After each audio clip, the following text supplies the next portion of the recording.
வேளையிலே நேர்த்தியாக திருச்சபையின் ஒழுங்கும்படி நாம் என்ன செய்ய வேண்டும், காரியங்களை திட்டமிட வேண்டும். சரியான நேரத்துக்கு தயவு செய்து நீங்கள் வரும்படி உங்களால் கேட்டுக் கொள்கிறேன். கடிகாரம் இல்லாதனாலே நேரம் நமக்கு தெரியாமல் இருந்தது.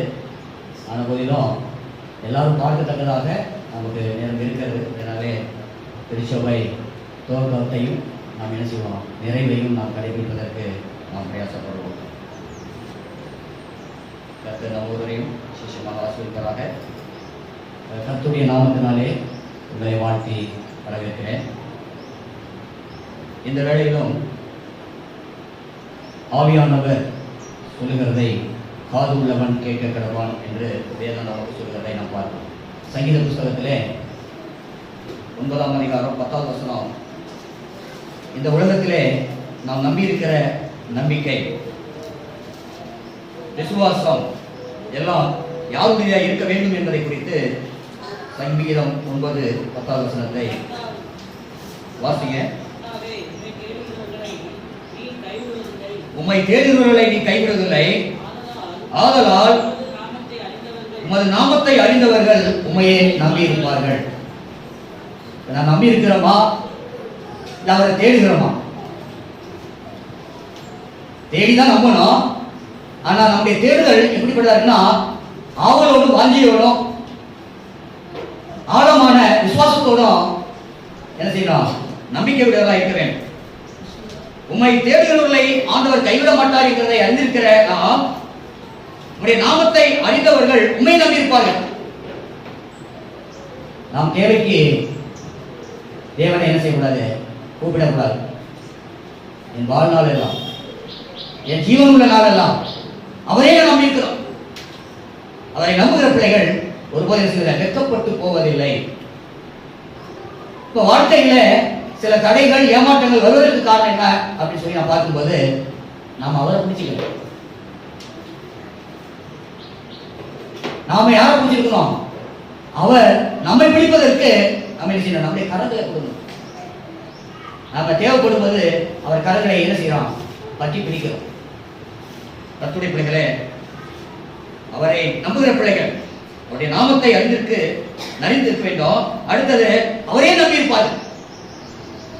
கர்த்தர் நம்மை உலக பாரம்பரியத்திலிருந்து, உலக நடவடிக்கையிலிருந்து நம்மை அழைத்திருக்கிறார். அதனால அவரை சார்ந்திருக்கிற பிள்ளைகள் நாம் என்ன செய்யலாம், அவருடைய பிரசனம் நமக்கு எப்பொழுதும் தேவை, அவருடைய வழிநடத்தல் நமக்கு எப்பொழுதும் தேவை. அவரை நம்பி நாம் போகும்போது வெற்றி உண்டு, தோல்வி இல்லை. இங்கே ஒரு தாய் தகப்பன் இல்லாத ஒரு மகள் தன்னுடைய சிறிய தகப்பனாலே வளர்க்கப்பட்டவர், தேவனை அறிந்தவள், தேவனை அறிந்து அவருக்காக உண்மை யுத்தமாய் வாழ வேண்டும் என்ற நோக்கத்தோடு வாழ்ந்த ஒரு பக்தி உள்ள பெண், வாலிப பெண், யூத பெண். அந்த பெண் வாழ்க்கையில தனக்குண்டான தேவைகளை தேவனிடத்தில் கேட்டார். தன் தேசத்துக்கே ஒரு வெற்றியை தேவன் கொடுப்பதற்கு வாய்ப்புகளை கொடுத்தார். இன்னைக்கு நீங்கள் நானும் இந்த திருச்சபையை நான் எந்த அளவுக்கு நேசிக்கிறேன், இந்த திருச்சபையின் வளர்ச்சிக்கு எதிரமாக நான் பாடுபடுகிறேன்.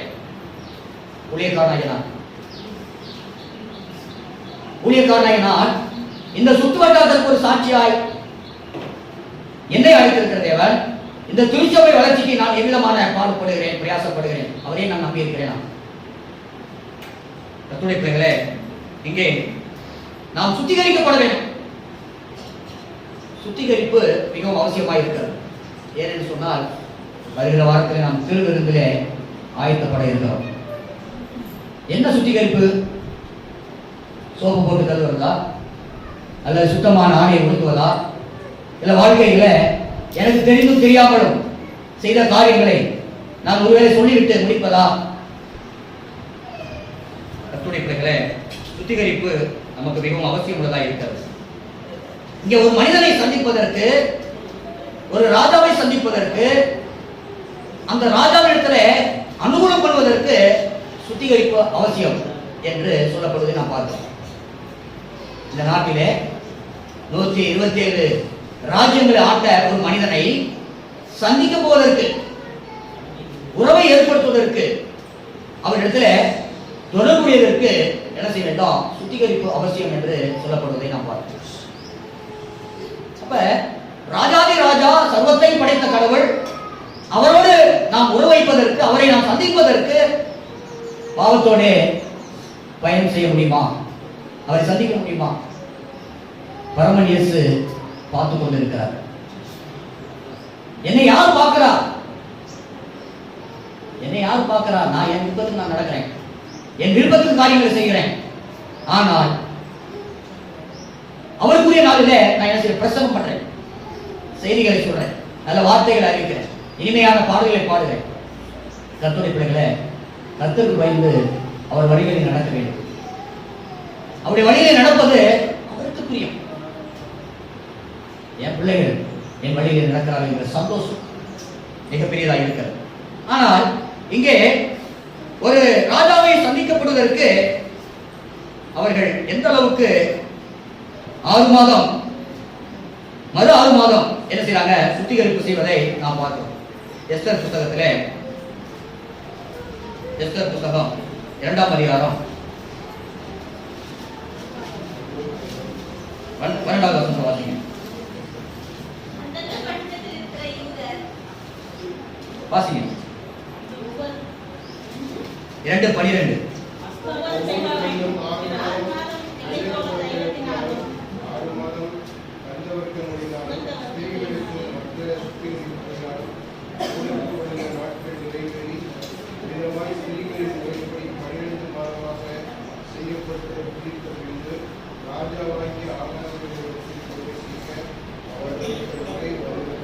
கர்த்தருடைய பிள்ளைகளே, ஆகாசு ராஜா அப்படின்னு சொன்னா அவரு ஆகாசு ராஜா, அவர் அநேக விதமான நாடுகளை சுதந்திரித்துக் கொண்டவர். ஆனாலும் அவரை சந்திப்பதற்கு ஒரு சுத்திகரிப்பு எப்படிப்பட்டதா இருக்கிறது? அவர் எப்படிப்பட்டவர்? 127 நாடுகளை அவர் என்ன செய்தார்? அரசாண்டவர். ஆகாசு பிரசித்தப்பட்டவர், ஒரு விசேஷமானவர். ஆனால் அப்படிப்பட்ட அந்த ராஜாவை சந்திப்பதற்கு என்ன செய்யறாங்க? 6 மாத காலமாக 2 விதமான ஒரு சூழ்நிலையை அவர்கள் சந்திப்பதை நாம் பார்க்கிறோம். என்ன சந்திப்பு அப்படின்னு சொன்னா, 6 மாதம் வெள்ளை போல தைலத்தினாலும் 6 மாதம் கந்தவர்க்கத்தினாலும் என்ன செய்யறாங்க? அந்த ஸ்திரீகளுக்குரிய மற்ற சுத்திகரிப்பினாலே என்ன செய்யறார்கள்? தங்களை சுத்திகரித்துக் கொள்கிறார்கள். 12 மாதம்.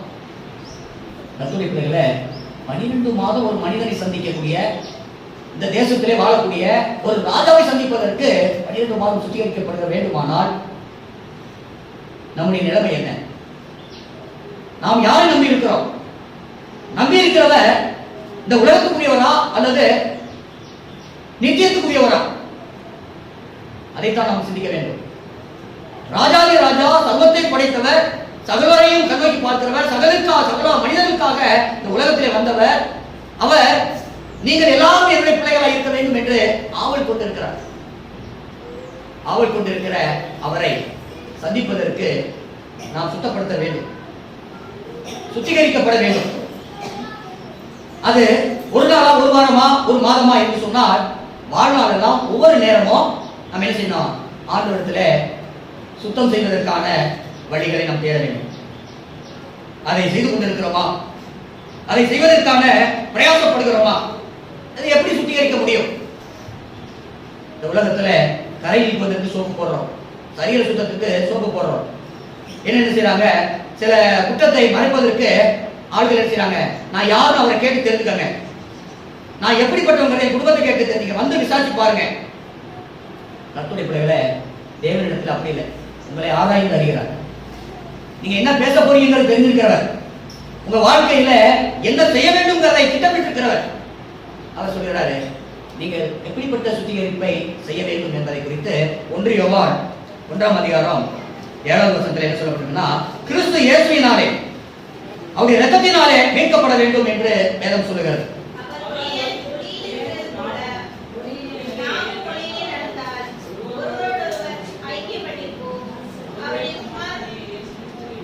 இயேசு கிறிஸ்துவின் ரத்தம் சகல பாவங்களை நீக்கி நம்மை சுத்திகரிக்கும். ஒளியின் பிள்ளைகள் நாம் ஒளியிலே நடந்தால் ஒருவரோடு ஒருவரை விட்டு ஐக்கப்பட்டவர்களாக இருப்போம். என்ன ஒளி இது? மின்சார ஒளியா அல்லது ஏதோ லைட் போடுறாங்க சோலார் ஒளியா? அது என்ன ஒளியாய் நாம் இருக்கிறோம்? எந்த ஒளியில நாம் இணங்கி இருக்கிறோம்? எந்த ஒளியை நாம் பார்த்திருக்கிறோம்? உலகத்தை படைத்த கடவுள் நான் உலகத்துக்கு ஒளியாய் இருக்கிறேன். ஒளியை சார்ந்திருக்கிறவர்கள் நாம் எப்படிப்பட்ட ஒளியிலே நிலைத்திருக்கிறோம்? அதைத்தான் நீங்க ஆண்டவராகிய தேவன் நான் அவர் ஒளியிலே நிலைத்திராவிட்டால் நான் என்ன செய்ய முடியாது? ஐக்கியப்பட முடியாது. என்னுடைய வேலை, என்னுடைய சூழ்நிலை, என்னுடைய பேச்சு, என்னுடைய குடும்பம், என்னுடைய வாழ்க்கை என்று சொல்லி என்ன செய்வோம்? பிரிக்கப்பட்டு போவோம். ஆனால் உலகத்திலே அன்பை தேட முடியாது. தேவனிடத்தில் அன்பை தேடக்கூடிய ஒரு இடம். வெறுக்கப்பட்டவர்கள், கைவிடப்பட்டவர்கள், நொறுக்கப்பட்டவர்கள், அனாதைகளுக்கு அடைக்கலத்தை கிடைக்கக்கூடிய ஒரு இடத்துல நீங்க நான் வந்திருக்கோம். கர்த்தருடைய பிள்ளைகளே, அவர் ஒளியிலே நாம் ஐக்கியப்பட்டிருந்தோமானால், ஐக்கியம் என்று சொன்னால் பார்த்தா பேசுறதல்ல, பார்த்தா நேசிக்கிறது அல்ல, பார்த்தா உருவைக்கிறது அல்ல, நீங்க ஒன்று கொடுத்தா நான் ஒன்று கொடுப்பதல்ல. இந்த சிநேகம் மாசற்ற சிநேகம். அதனாலே அவர் ஒளியாய் இருக்கிறது போல நாமும் ஒளியிலே நடந்தால் ஒருவரோடு ஒரு ஐக்கப்பட்டிருப்போம். அவருடைய குமாரனாகிய இயேசு கிறிஸ்துவின் ரத்தம் சகல பாவங்களை நீக்கி நம்மை சுத்திகரிக்க அது வல்லதா இருக்கிறது. கர்த்தருடைய பிள்ளைகளே, இந்த அநாத பெண், தாய் தகப்பன் இல்லாத பெண், அந்த பெண் தேவனை அறிவதற்கு தன் சிறிய தகப்பனாகிய அந்த முருங்கைக்காய் தான் குடும்பத்தை விசாரிப்பதற்கு நமக்கு நேரம் இல்லை. இன்னொரு சகோதரிய பிள்ளையை விசாரிப்பதற்கு அவர் எவ்வளவு அக்கறை கொண்டிருப்பார், எவ்வளவு அன்பு வைத்திருப்பார், எந்த அளவுக்கு ஆலோசனை கொடுத்துக் கொண்டிருப்பார். அந்த காரியத்தை இன்னைக்கு நம்ம உறவுகிட்ட என்னுடைய சகோதரனுடைய பிள்ளைகளுக்கு நான் அந்த அன்பு காட்டுறேனா, என்னுடைய சகோதரிகளுடைய பிள்ளைகளுக்கு அந்த அன்பு காட்டுறேனா, விசாரிக்கிறோமா, அவங்க நலத்தை நாம் உணர்கிறோமா? கர்த்தருடைய பிள்ளைகளே, நமக்கு கொடுக்கப்பட்டிருக்கிற நாட்கள் எத்தனையோ எவ்வளோ காலத்தையும் நேரத்தையும் நாம் நமக்கு கொடுத்திருக்கிறார். அதில் நானும் குறைவற்றவனாக இருக்கிறேன். நாம் ஒவ்வொருவரும் என்ன செய்ய வேண்டும்? சிந்திக்க வேண்டும். நாம் ஒவ்வொருவரும் யோசிக்க வேண்டும். பாருங்க, சிறிய தகப்பன் அந்த முருங்கைக்காய் அவருடைய ரட்சிப்புக்காவோ தேசத்தின் ரட்சிப்புக்காவோ அவர் பட்ட பிரயாசங்கள் எவ்வளவு முயற்சி, யாராலும் செய்ய முடியாத ஒரு நிலையில அவர் என்ன செய்தார்? பயிற்சி கொடுத்தார். தேவன் அந்த மகளை சந்தித்தார். தேவனுக்கு பயந்து நடந்தார். இன்னைக்கு தாய் தகப்பன் இல்லாத பிள்ளைகளுடைய நிலைமை சீர்கட்டு இருக்கிறது. அது ஒரு வாலிப பெண்ணா இருந்தா அது என்ன செய்யும்? யாருக்கும் சொல்லிக் கொடுத்தாரு, எனக்கு வழியை நான் தேடிக் கொடுக்கிறேன். உலகமும் அதன் இச்சையில மயங்கி திரிகிற ஒரு காலகட்டங்களிலே யூத ஜனங்கள் அடிமைப்பட்டிருக்கும் போது அவர்கள் ரட்சிப்புக்காக பாடுபட்டு துணிந்து இந்த சுத்திகரிப்பை செய்த அந்த ராஜா சமூகத்திலே போவதற்கு ஒரு தருணம் கிடைத்தது. இந்த தருணத்தை அவர் என்ன செய்தார்? இறைவனாலே கிடைத்தது என்று நாம் பார்க்கிறோம். இறைவனாலே அந்த தருணம் கிடைத்தது. அதை குறித்து நாம் வாசிக்கும் போது இங்கே 1ஆம் அதிகாரம் 17ஆம் வசனத்தை வாசிக்கிறோம். ராஜாவாகிய அகஸ்வேரு ராஜஸ்திரீயாகிய வஸ்தியை தமக்கு முன்பாக அழைக்க சொன்னபோது அவள் வரமாட்டோம் என்கிற செய்தி எல்லா ஸ்திரீகளுக்கும் பிரசித்தமானால் அவர்களும் தங்கள் புருஷரை தங்கள் பார்வையில் அற்பமாய் பண்ணுவார்கள். கர்த்தருடைய பிள்ளைகளே, ஒரு ராஜா ஆகாஸ்வேருடைய அவருடைய மனைவி வஸ்தி, அவர் பயங்கரமான ஒரு சிறப்பு பெற்றவர். அவருடைய பிறப்புகள், அவருடைய நண்பர்கள், இன்னும் பிரசித்தப்பட்ட முதன்மையான மக்களை அழைப்பு கொடுத்து அவர்களெல்லாம் அவருடைய மகிமையை உணர வேண்டும் என்பதற்காக கூட்டி சேர்த்த நிலையில இந்த ராணி ஒரு வாய்ப்பு கிடைத்தது. அவர் ராஜாவுடைய மனைவி ராணியாக இருக்கக்கூடிய அந்த வஸ்தி அவள் என்ன செய்ய வேண்டும்? அவருடைய மகிமை பார்க்க வேண்டும் என்பதற்காக அழைப்பு கொடுத்த போது வரமாட்டேன் என்று சொல்வதை நான் பார்க்கிறேன். கணவன் கூட்டா மனைவி வரணும்ல, அது ஒரு ராஜா, அநேக தேசத்து நாட்டை ஆட்சி புரிந்தவர். அப்படிப்பட்ட ஒரு மேலான மனிதனுடைய வார்த்தையை அவள் என்ன செய்தார்? கேட்கிறதற்கு மனம் இல்லாமல் விட்டுவிட்டார்.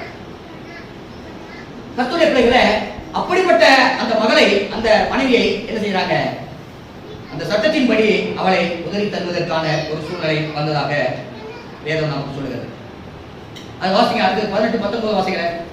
இன்றைய தினமே பெர்சியாவிலும் மீதியாவிலும் உள்ள பிரபுக்களின் ஸ்திரீகள் ராஜஸ்திரியின் செய்தி செய்வார்கள். மிகுந்த அசட்டையும் எரிச்சலும் உள்ளது. ராஜாவுக்கு சம்மதியாக இருந்தால் வஸ்தி இனி ராஜாவாகிய அகாஸ்வேருக்கு முன்பாக வரக்கூடாது என்றும் அவருடைய ராஜமேன்மையை அவளை காட்டிலும் உத்தமியாகிய மற்ற ஸ்திரீகளுக்கு ராஜா கொடுப்பாராக என்றும் அவரால் ஒரு ராஜ கட்டளை பிறந்து அதை மீறப்படாதபடிக்கு கிறிஸ்தியாவுக்கும் மேதியாவுக்கும் உரிய தேச சட்டத்திலும் எழுதப்பட வேண்டும். தேச சட்டம், ஒரு நாட்டு சட்டத்தை மீற முடியாது, தேச சட்டம். கர்த்தருடைய பிள்ளைகளே, பெர்சியாவுக்கும் மேதியாவுக்கும் உரிய தேச சட்டமாக நிறைவேறப்பட்டது. அப்புறம் அவங்க போக முடியுமா? அவங்க நிற்க முடியுமா? வர முடியுமா? அந்த அந்தஸ்தை பெற முடியுமா? அது ஒரு உத்தமியாகிய இந்த எஸ்தருக்கு கிடைத்தது. இது தேவ திட்டம். எங்கேயோ கிடந்த நம்மை, தகுதியற்ற நம்மை, வழியறியாத நம்மை ஜீவனுள்ள தேவனை ஆராதிப்பதற்கு, அவரை தொழுது கொள்வதற்கு சரியான இடத்தில் நம்மை கொண்டு வந்து சேர்த்திருக்கார் என்று சொன்னால் இது மிகதை ஆகாது என்பதை நீங்கள் நான் உணர்ந்து நாம் என்ன செய்ய வேண்டாம், அவருக்கு நம்மை முக்கியமாக அர்ப்பணிக்க வேண்டும், ஐக்கியப்பட வேண்டும். அவரோடு அந்த வெளிச்சத்தை நாம் என்ன செய்ய கண்டு கொண்டிருக்கிற நாம் எப்பொழுதும் என்ன செய்யலாம், வெளிச்சத்தின் பிள்ளைகளாக இருக்க வேண்டும். நீங்கள் உலகத்திற்கு சாட்சிகளாக இருக்க வேண்டும். உத்தம மார்க்கத்தார்கள் அந்த உத்தமி அந்த ஸ்தானத்தை பெற்றுக்கொண்டது போல, எஸ்தர் பெற்றுக்கொண்டது போல நமக்கு அந்த வாய்ப்பை ஆண்டவர் கொடுத்திருக்கிறார். கொடுத்த கடவுளுக்கு நீங்கள் நாம் என்ன செய்ய வேண்டாம், சுத்திகரிப்பு செய்ய வேண்டும்.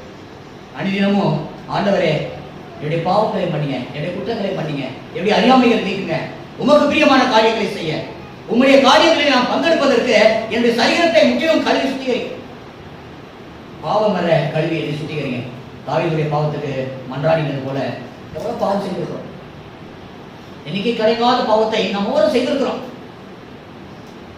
ஆனால் அப்படிப்பட்ட நிலையிலிருந்து நம்மை கண்களில் உயர்த்திருக்கிற அந்த ஆண்டவரை நோக்கி பேசுவதற்கு, பார்ப்பதற்கு, அவரை சந்திப்பதற்கு, அவருடைய தொடர்பை ஈடு செய்திருக்கிறதுக்கு கர்த்தராகிய இயேசு கிறிஸ்துவின் ரத்தம் சகல பாவங்களை நீக்கி நம்மை சுத்திகரித்திருக்கிறது. அந்த சுத்திகரிப்பு நான் வரும் மட்டும் ஜீவனுள்ள நாள் வரைக்கும் இருக்க வேண்டும் என்பது தேவனுடைய சித்தமாக இருக்கிறது. கர்த்தருடைய பிள்ளைகளே, அதை செய்வதற்கு நீங்கள் நானும் பிரயாசப்பட வேண்டும். நீங்கள் நானும் அதற்கான நோக்கங்களை, திட்டங்களையும் நாம் என்ன செய்யலாம், எண்ணி பார்க்க வேண்டும். அதை செய்வதற்காகவே தேவன் என்ன செய்திருக்கிறார், உங்களை என்னை தேவன் அழைத்திருக்கிறார். நமக்கு அநேக காரியங்களை நாம் ஆயத்தம் செய்திருந்தாலும் கர்த்தருடைய பிள்ளைகளாகி நாம் யார் எப்படிப்பட்ட காரியங்களை செய்ய வேண்டும் என்பதை அறிந்திருக்கிற நீங்கள் நானும் ஒரு 2 வசனத்தை வாசித்து நாம் முடிக்க இருக்கிறோம். வாசிங்க. சங்கீத புஸ்தகம் 146 9வது வசனம். இந்த அனாதை பெண், ஒரு வாலிப பெண், தாய் தகப்பனை இழக்க கொடுத்த அந்த பெண் வாழ்க்கையில ஒரு பெர்சியாவின் ராணியாக மாறுவதற்கு எந்த அளவுக்கு அவள் பிரயாசப்பட்டிருப்பார், எந்த அளவுக்கு தேவ ஒத்தாசை கிடைத்திருக்கிறது. வாசிங்க.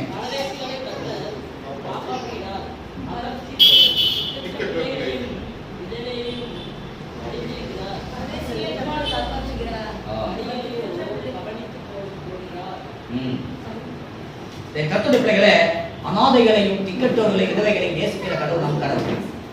வெளியேறப்பட்டவங்களையும், உயர்ந்தவர்களையும், மதிக்கத்தக்கவர்களையும் நேசிக்கிற கடவுள் அல்ல.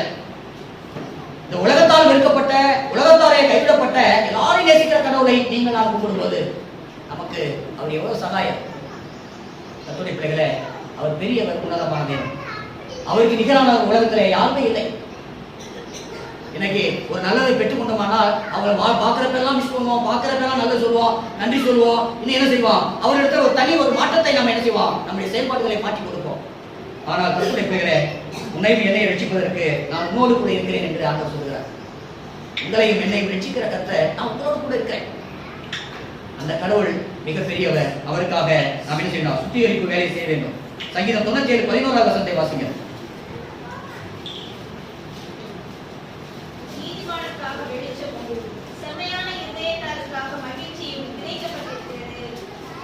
வெளிச்சத்தையும் மகிழ்ச்சியும் அடைவதற்கு தேவன் என்ன செய்யப்பட்டிருக்கிறார், நம்ம ஏற்படுத்தி வைத்திருக்கிறார். அந்த காரியத்தை பெற்றுக்கொள்வதற்கு ஒரு நாள் அல்ல, ஒரு மாதம் அல்ல, ஒரு வாரம் அல்ல, ஒரு வருடம் அல்ல. நாம் என்ன செய்ய வேண்டும், ஒவ்வொரு நேரமும் தேவனிடத்திலே நாம் என்ன செய்ய வேண்டும், அவருடைய மகிழ்ச்சியை, அவருடைய வெளிச்சத்தை பெற்றிருக்கிறார், அவருடைய மகிழ்ச்சியிலே நான் என்ன செய்யணும், நிறைவேற்ற வேண்டும். அதை தேவன் உங்களிடத்தில் இடத்திலும் விசாரிக்க அவர் சித்தமுள்ளவராக இருக்கிறார். என் வாழ்க்கையை நான் என்ன செய்யணும், அவருக்காக சுத்தம் செய்ய வேண்டும், அவருக்காக அர்ப்பணிக்க வேண்டும். எரேமியா தீர்க்கதரிசி புத்தகம், எரேமியாவுக்கு ஆண்டு சொன்ன காரியம் வாசிக்க 22ஆம் அதிகாரம் 3வது வசனத்தை வாசித்து நாம் நிறைவு செய்வோம். 22:3 வாசிங்க. நீங்கள் நியாயமும் நீதியும் செய்து பறி கொடுத்தவனை ஒடுக்குகிறவனுடைய கைக்கு தப்புவீங்கள். நீங்கள் பரதேசியையும் திக்கற்றவனையும் விதவையையும் கொடுக்காமலும் கொடுமை செய்யாமலும் இவ்விடத்தில் குற்றமில்லாத ரத்தத்தை சிந்தாமலும் இருங்கள்.